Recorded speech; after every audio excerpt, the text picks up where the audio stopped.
Hello students, welcome to the channel study with Giri sisters. तो हम variation chapter कर रहे थे और हमने क्वेश्चन नंबर 11 तक कंप्लीट कर लिया था। तो आज की इस वीडियो में क्वेश्चन नंबर 12 करेंगे, वेरिएशन का 12 नंबर क्वेश्चन जो कि वर्ड प्रॉब्लम है। तो चलो स्टार्ट करते हैं क्वेश्चन को समझने की कोशिश करते हैं। क्वेश्चन नंबर 12 इस तरीके से है, x डेसीमीटर गहरे कुएं को खोदने में कुल खर्च का एक भाग x के साथ सरल समानुपात है और दूसरा भाग x स्क्वायर के साथ सरल समानुपात है। यदि 100 डेसीमीटर एवं 200 डेसीमीटर कुएं खोदने हेतु क्रमशः 5,000 रुपये और 12,000 रुपये खर्च होता है, 250 डेकामीटर गहरे कुएं को खोदने में कितना खर्च पड़ेगा।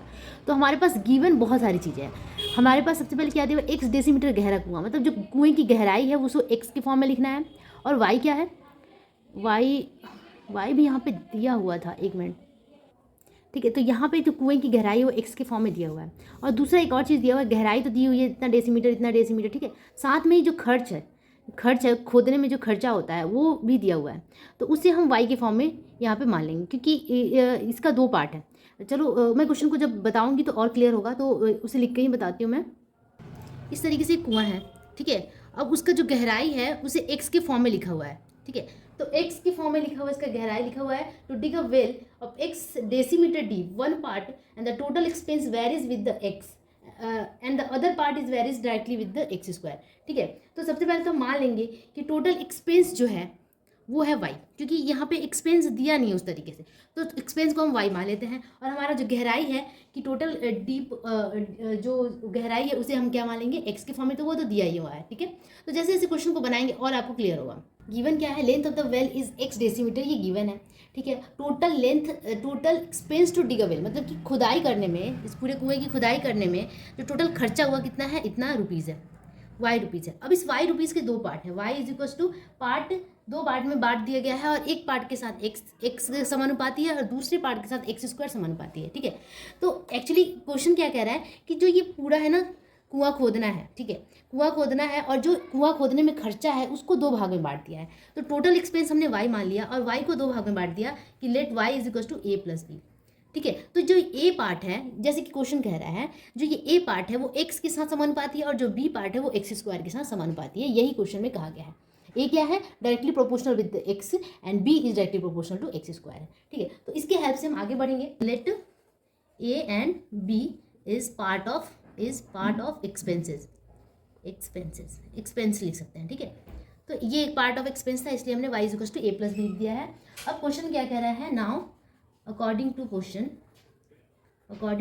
क्या कह रहा है कि a is directly proportional to x, ये कह रहा है कि एक पार्ट वो x के साथ डायरेक्टली प्रोपोर्शनल है, तो ये इंप्लाइज क्या करेगा, a equals to k into X. उसी तरीके से b is directly proportional to X square, मतलब कि दूसरा पार्ट क्या है, पहला पार्ट x के साथ समानुपाती है और दूसरा क्या है, y के साथ एक्स स्क्वायर के साथ डायरेक्टली प्रोपोर्शनल है। तो b इज इक्वल्स टू क्या हो गया, यहाँ इसको k1 ले लेते हैं, k1 सही रहेगा क्योंकि दो बार है, k2 इंटू एक्स स्क्वायर, ठीक है। तो ये हमारे यहाँ पे दो इक्वेशन निकल कर आए हैं। अब ये कह रहा है कि when x is equal to 100 decimeter y is equal to 5,000 rupees, ये कंडीशन दिया हुआ है। तो इसे पुट कर देंगे, ठीक है, इसे पुट करेंगे। हमारे पास y की फॉर्म में जो इक्वेशन है वो क्या है, y is equal to A plus B. तो इसे हम ऐसे भी लिख सकते हैं कि y इक्वल्स a की जगह पे पुट कर देते हैं k1 x प्लस b की जगह पे पुट कर देते हैं k2 इंटू एक्स स्क्वायर। तो ये हमारा मेन इक्वेशन बन गया, ठीक है। अब इसी इक्वेशन में हमें ये पुट करना है। तो y का वैल्यू कितना है, 5,000 पुट कर दिया हमने, k1 इंटू एक्स, तो k1 ऐसे ही रहेगा, x क्या है 100 प्लस k2 तो k2 रहेगा और x की जगह पे 100 का स्क्वायर कर देंगे तो एक पे 4 जीरो आ जाएगा, 4, ठीक है। तो ये हमारा एक इक्वेशन बन गया यहाँ से, इक्वेशन नंबर 1, ठीक है। इसको थोड़ा सा सॉल्व कर लेते हैं क्योंकि ये काफ़ी लंबा हो जाएगा। तो यहाँ पे 1000 अगर मैं 100 कॉमन ले सकते हैं, यहाँ से 100 कॉमन ले सकते हैं, तो यहाँ से जब 100 कॉमन लेंगे तो 2 जीरो गायब हो जाएगा, तो ये हो जाएगा 50। तो मैं पहले इसके फॉर्म में लिखती हूँ कि k1 प्लस यहाँ से 100 हमने निकाल दिया तो 2 जीरो गायब हो गया, 100 k2 हो गया, 100 k2 इज इक्वल टू यहाँ से 100 गायब हो गया तो क्या बचेगा 50। तो इसे हम लेते हैं इक्वेशन नंबर 1। उसी तरीके से सिमिलरली क्या दिया हुआ है, एक और कंडीशन दिया हुआ है कि व्हेन क्या दिया हुआ है कि when x is equal to 200 decimeter, x क्या है 200 डेसीमीटर है और y यहाँ पे दिया हुआ है, तब y मतलब कि एक्सपेंस एक्चुअली दिया हुआ है, y कितना हो जाएगा 12,000 रुपये, 12,000 रुपीज़। तो उसको मैं y के फॉर्म में लिखूंगी कि y को हमने एक्सपेंस मान लिया था, ठीक है।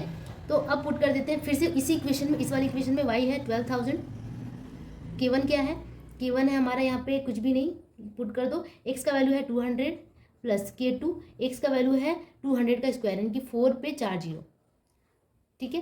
अब यहाँ से हमें कॉमन ले लेना है, क्या कॉमन आएगा, 200 कॉमन आ जाएगा, तो 200 में ये 2 जीरो तो गया और साथ में 2 से इसको डिवाइड कर देंगे तो 2 6 60 हो गया इज इक्वल टू, तो मैं पहले इधर कर लेते हैं, इस वाले को पहले कर लेते हैं, तो हो गया K1 प्लस यहाँ से 200 गायब, यहाँ से 200 अगर कॉमन निकालते हैं तो 2 जीरो गया और यहाँ से 200 into K2 is equal to ये हो जाएगा 60। तो ये हो गया हमारा इक्वेशन नंबर 2। अब हमारे पास दो इक्वेशन है, इक्वेशन नंबर 1 और 2, इसे हमें सॉल्व करना है। तो 2 - 1 अगर करें तो बहुत ही ईजिली ये सॉल्व हो जाएगा, K1 कैंसिल हो जाएगा। तो मैं यहाँ पे 2 - 1 कर देती हूँ, तो मैं K1 से K1 कैंसिल हो गया, 200 - 100 कितना हो जाएगा 100 K2। उसी तरीके से इस वाले लेफ्ट हैंड साइड कर दिया, हमें राइट हैंड साइड करना है, 60 - 50 कितना हो गया 10 हो गया, ठीक है। तो यहाँ से हमें K2 मिल जाएगा, K2 is equal to 10 divided 100 that is 1/10।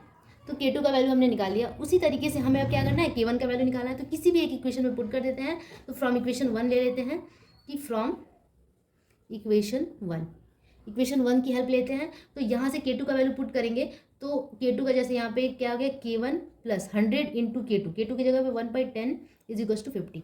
अब यहाँ से इसको काटेंगे तो ये 10 बचेगा और K1 इज इक्वल टू क्या हो जाएगा 50 - 10 दैट इज़ 40। तो K1 भी आ गया हमारा, K2 भी आ गया। अब हमें क्या करना है, हमें करने क्या है कि हमें एक्सपेंस निकालना था। तो एक्सपेंस हमें यहाँ से मिल जाएगा क्योंकि K1 भी है हमारे पास, K2 भी है और x का वैल्यू भी है, ठीक है। सबसे पहले तो हम एक्सपेंस निकाल लेते हैं, हमारा इक्वेशन इस वाले इक्वेशन में पुट कर देते हैं क्योंकि हमारा मेन इक्वेशन था। Hence y is equal to K1 का वैल्यू कितना है 40 इंटू एक्स प्लस K2 कितना था हमारा 1/10 इंटू x², ठीक है। अब इस इक्वेशन में अब आगे क्या कह रहा है कि 250 डेसीमीटर गहरे कुएं को, डेसीमीटर है 250 डेसीमीटर या DCM लिखा हुआ है, मुझे लग रहा है कि डेसीमीटर या डेकामीटर जो भी हो, तो 250 डेसीमीटर डेप्थ का अगर गहरा कुआं खोदना पड़े तो कितना खर्च होगा, ठीक है। तो अब गहराई जो गहराई हमने किसके फॉर्म में लिखा था, x के फॉर्म में लिखा था। तो अब हमारा अगर x हमारी जो गहराई है x वो अगर 250 DCM हो गई तो हमें कितना खर्चा पड़ेगा, खर्चा मतलब हमें y निकालना है, हमें खर्चा को y मान लिया था। हैंस y इक्वल्स क्या हो जाएगा, y इक्वल्स 40 इंटू एक्स की जगह पे 250 पुट कर देंगे प्लस 1/10 एक्स की जगह पे 250, तो x² है तो 250 × 250 हो जाएगा, ठीक है। अब बस इसे ही सॉल्व कर देना है, थोड़ा सा समझने वाली क्वेश्चन है और कुछ भी नहीं है। तो 25 चौका 100 हो जाता है और साथ में 2 जीरो प्लस इसको कट कर देंगे तो 25 से मल्टीप्लाई करेंगे तो 625 होता है, 625 और साथ में एक जीरो है। अब इस सबको क्या करना है, हमें ऐड कर देना है। तो फटाक से इसे ऐड कर देते हैं, 16,250 रुपीज़ आ जाएगा। तो अगर 250 DCM 250 डेकामीटर या डेसीमीटर जो भी दिया है उतनी गहराई होगी खोदेंगे तो हमें टोटल 16,250 रुपये यानी कि 16,250 रुपीज़ का खर्च करना पड़ेगा। तो इसी तरीके से ये क्वेश्चन सॉल्व हो गया। तो एक बार मैं एक क्वेश्चन दिखा दूं क्योंकि थोड़ा सा है हॉच पॉच सा, बट अगर आप अच्छे से समझ जाएंगे ना तो आपको बहुत ही ईजिली एग्जाम में कर पाएंगे। तो सबसे पहले तो मैं क्वेश्चन नंबर लिख दूँ क्योंकि काफ़ी कन्फ्यूजन है, मैंने क्वेश्चन नंबर ही नहीं लिखा है, क्वेश्चन नंबर 12, ठीक है। तो क्वेश्चन नंबर 12 का लेंथ ऑफ द वेल हमने x मान लिया था, टोटल एक्सपेंस y था मान लिया, और y को 2 पार्ट में डिवाइड करना था और एक पार्ट x के साथ समानुपात करना था, दूसरा पार्ट x² के साथ करना था। तो हमें एक इक्वेशन मिल गया यहाँ पे। अब इसमें जो गिवन था उसको हमने पुट किया और हमारे पास 2 इक्वेशन मिले। फिर दूसरे में से पहले इक्वेशन को हमने माइनस किया, साथ में हमने यहाँ पे K2 और K1 यहाँ से हमने फाइंड कर लिया और जैसे K1 K2 फाइंड किया हमें y का एक्चुअल वैल्यू मिल गया। वहाँ से जो क्वेश्चन में एक्चुअली कह रहा था कि 250 अगर गहराई हो तो कितना खर्चा निकलेगा, यहाँ से हमने खर्चा यहाँ से निकाल लिया, ठीक है। तो इसी तरीके से हमने क्वेश्चन नंबर 12 सॉल्व कर लिया। होगा आप लोगों को समझ में आया होगा। नेक्स्ट वीडियो के लिए आप चैनल के साथ बने रहें, सब्सक्राइब कर लें और हो सके तो बेल आइकन भी दबाएं ताकि सारे नोटिफिकेशन आपको मिलते रहें। Thank you so much, bye bye.